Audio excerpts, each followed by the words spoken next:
we think of when we think of water? Perhaps we think of a stream flowing through fields and woods on a sunny autumn day, or waves breaking endlessly one after another onto a sandy beach.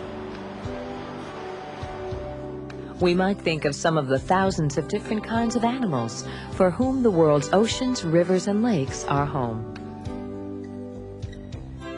We might think also of ourselves and how we use water, maybe to enjoy a cooling swim on a hot August day, or to paddle a canoe down a river. We might think of how water quenches our thirst and how we need water to stay alive.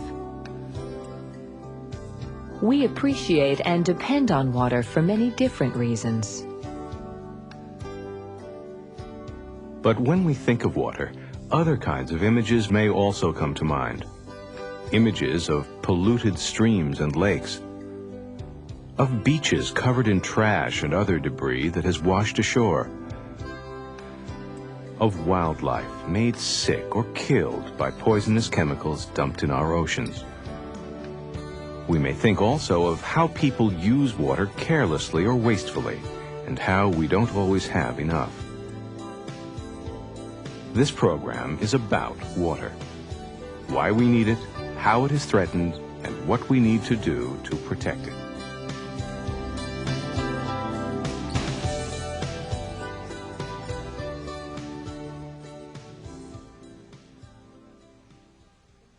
From space, the most prominent feature of the Earth is not its continents, but its oceans. We sometimes call the Earth the blue planet because over 70% of its surface is covered by oceans. These oceans are home to thousands of different species of animals. There are whales whose immense size we see only briefly when they break the surface for air, and tiny seahorses only inches long. Life in our oceans has many sizes and many shapes. And there are still other animals that live along ocean shores and depend on the oceans for food and survival. But sometimes the survival of animals that live in or depend on the Earth's oceans is threatened by the actions of humans. In 1989, the supertanker Exxon Valdez struck a reef that tore a gash in the side of its hull. Over 11 million gallons of oil spilled out, creating a blanket of oil that extended for miles. As it washed ashore, this oil coated the beaches of Alaska's Prince William Sound. It also coated the bodies of thousands of animals. Among the victims were birds whose oil-soaked feathers made it impossible for them to fly or search for food. The Exxon Valdez oil spill was a dramatic example of ocean pollution. Pollution is a word we hear often today. It means adding things to our environment that harm it, that make it unsafe or unclean. We don't need to go to Alaska to see the effects of pollution on the Earth's oceans. The garbage and other wastes that wash ashore many of the world's beaches provide ample evidence that our oceans are far from clean. Bottles, cans, different kinds of plastic. These are only a few signs of the trash that pollutes our oceans. And trash isn't just showing up on beaches where people live. Trash is also showing up on beaches in faraway places where nobody lives. Where does this trash and garbage come from? Some comes from freighters and other large ships that dump millions of pounds of metal, plastic, and glass into the ocean every day. Some comes from people who throw their cans, plastic cups, and other trash from their sailboats or motorboats. Some comes from cities that haul their garbage and sewage out to sea, using the ocean as a convenient and inexpensive dumping place. Even things thrown away on land often reach the oceans. A plastic six-pack holder, for instance, can wash down a storm sewer. This sewer might empty into a river that flows to the ocean. In one way or another, hundreds of millions of tons of trash finds its way to our oceans. This trash is not only ugly, it can be dangerous. This is particularly true of plastic.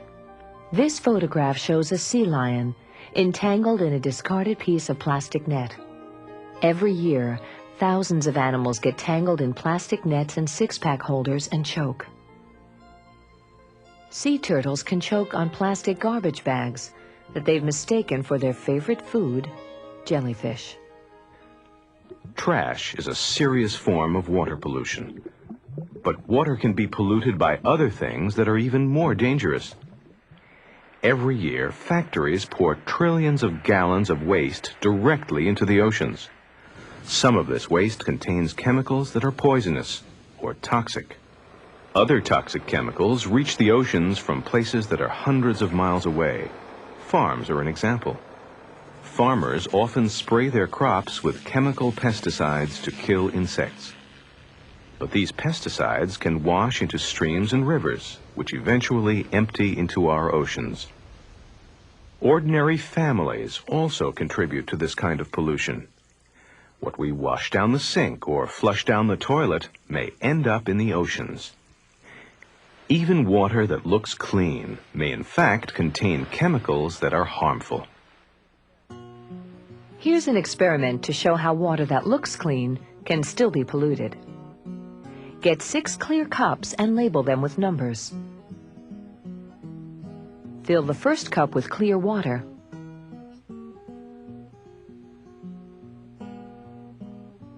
And then add a drop or two of food coloring. Imagine that the food coloring is a harmful chemical. Now pour half of the water from cup 1 into cup 2.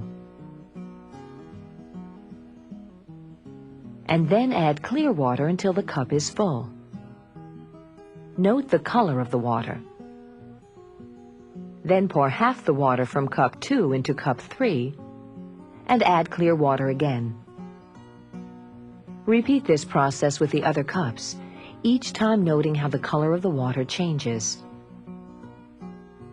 After you've finished, look at the last cup. The water in cup 6 may look colorless, but in fact, it still contains small amounts of food coloring. In a similar way, water that looks clean may actually contain small amounts of chemicals and other harmful things. For this reason, you shouldn't drink water from a stream, lake, or pond, no matter how clean it looks. And even though we don't drink ocean water, chemical pollution can end up hurting us in other ways. For example, an important source of food for people all over the world is fish that are caught in the oceans. But harmful chemicals can build up in the flesh of fish, or in shellfish, such as shrimp and crabs. When people eat contaminated fish or shellfish, the chemicals in them can cause many kinds of health problems, including nerve damage. There are other reasons why ocean pollution should concern us. Every year, millions of Americans spend time at the beach, surfing, swimming, or just playing in the waves. But water that is polluted is unsafe to be in. Because of pollution, many beaches have to be closed to swimming and surfing. 97% of the Earth's water is salt water contained in the oceans. The other 3% is fresh water, water that contains no salt. But even though fresh water is only a small fraction of our planet's water, pollution of fresh water may have even more serious consequences than pollution of our oceans. It is fresh water that we use to drink, to cook with, to shower and bathe in. Farmers use fresh water to irrigate crops that provide us with food. And many industries use fresh water in the process of making things. Often, we take fresh water for granted. A seemingly unlimited supply flows from our faucets. But where does this water come from? Some of our supply of fresh water comes from surface water. Surface water can be found in streams and rivers, in ponds and lakes. and in reservoirs where water is collected and stored behind dams. Like the oceans, surface water provides us a source of recreation and opportunities to enjoy the natural beauty of our environment. Surface water is also the habitat for many species of animals. It is an essential part of the intricate web of life on our planet. But the Earth's surface water is subject to many of the same kinds of problems that afflict its oceans. Chemicals from factories, farms, and homes pollute streams, rivers, and lakes. Litter and garbage wash up along their shores. Some of the Earth's lakes and rivers are biologically dead. That means that nothing can live in them. No one bothers to fish in such waters. Swimming in water like this can lead to disease, and drinking it is unthinkable. But even water that looks pure and clean can have problems. High in the Adirondack Mountains in upstate New York are some of America's most beautiful lakes. Far from any factories and major cities, these lakes would seem safe from the usual sources of pollution. But much of the water of the Adirondacks suffers from another kind of pollution: acid rain. Acid rain looks no different than ordinary rain, but it contains unusually high amounts of acid. The problem with acid rain begins in the smokestacks of factories and power plants that may be hundreds of miles away. Smoke from these stacks contains harmful chemicals that combine with water vapor in the sky. Carried in clouds by the wind, these chemicals travel many miles before returning to the ground in rain or snow. When this rain falls in lakes, it increases the amount of acid in the water, making it unfit for many kinds of fish. Acid rain can also kill certain kinds of plant life. All over the world, acid rain has become a serious threat to surface water.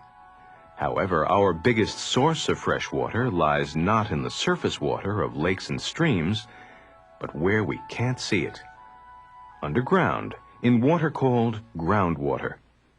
Groundwater is water from rain or snow that seeps into the earth through cracks and tiny holes. Groundwater can accumulate in aquifers, large underground bodies of water trapped between layers of rock or clay. Often, wells can reach this water. In fact, over half the drinking water in the United States comes from aquifers. But just because they're underground doesn't mean that aquifers escape the problems of pollution.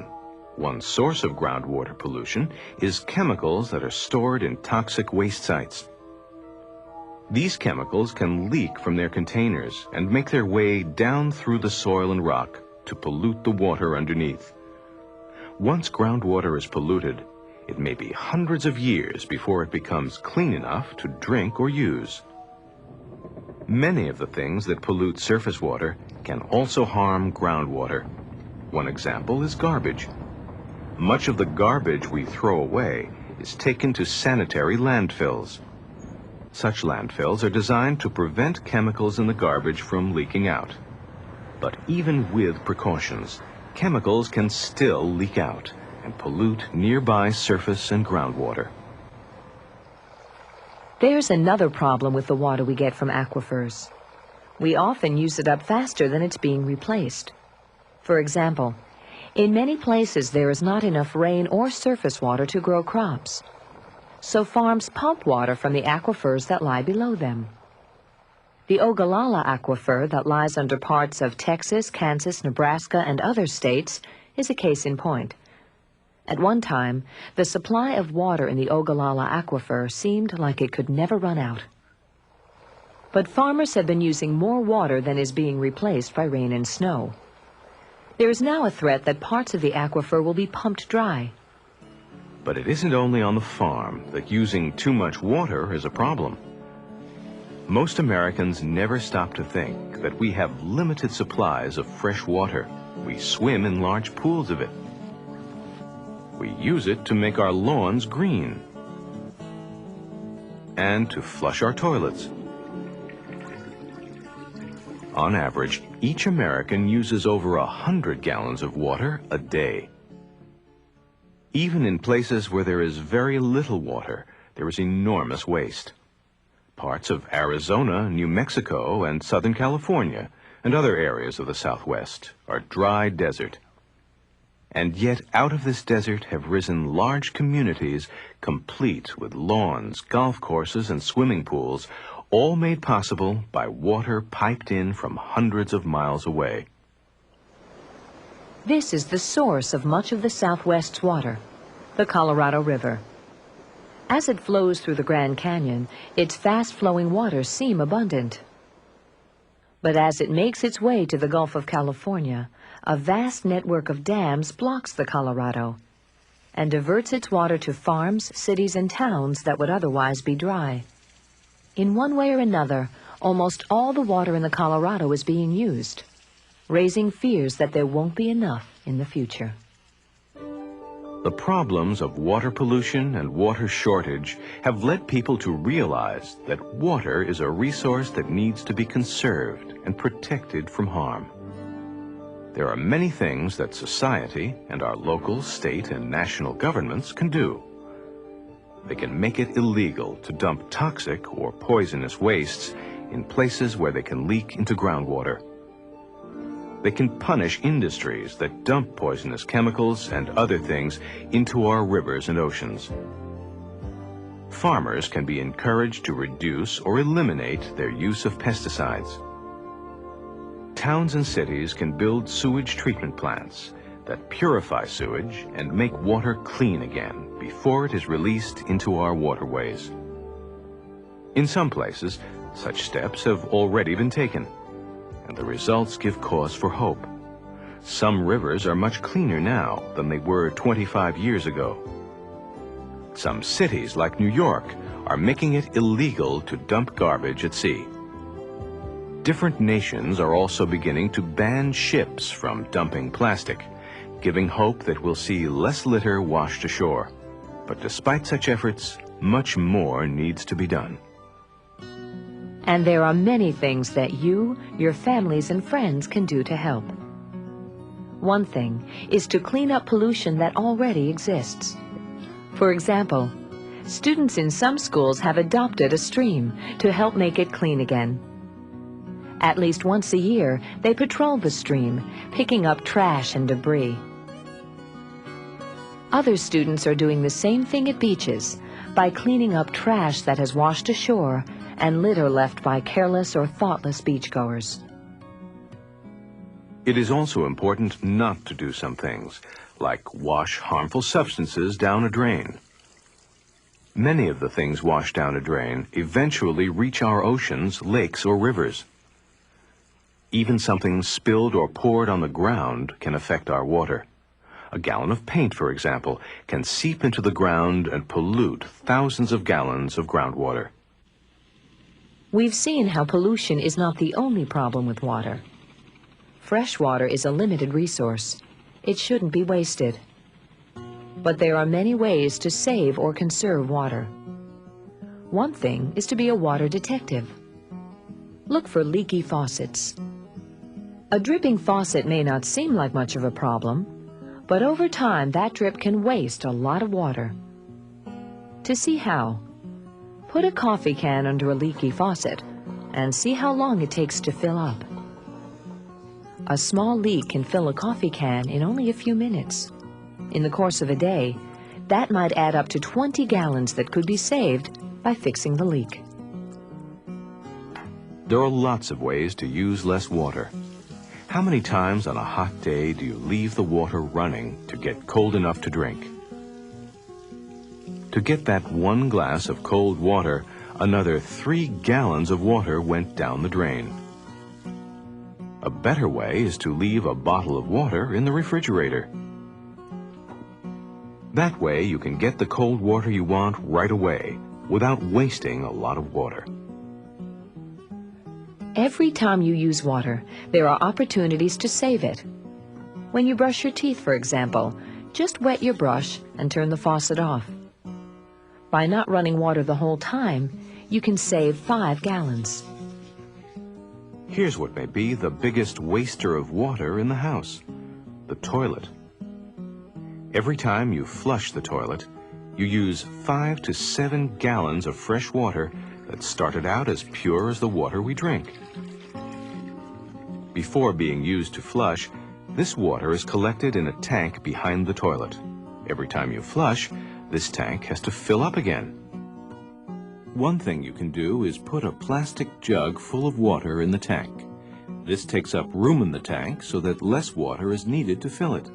And every time you flush, you save half a gallon to a gallon of water. Every drop of water saved is important. We need all the fresh water we have. In this program, we've seen how water is a source of life. We could not live without water. We've seen that water is vital not only to our own survival, but to the survival of all living things. Each of us has a responsibility to protect the Earth's water. Each of us can play a part in preventing pollution of the surface water of the Earth's lakes, rivers, and streams, and the groundwater that lies in aquifers under its surface, and the salt water that fills its oceans. We can also help to clean up pollution that already exists. And we can find ways to save water. In this way, we can protect the water that is an essential part of our environment and help preserve the planet that is home to us all.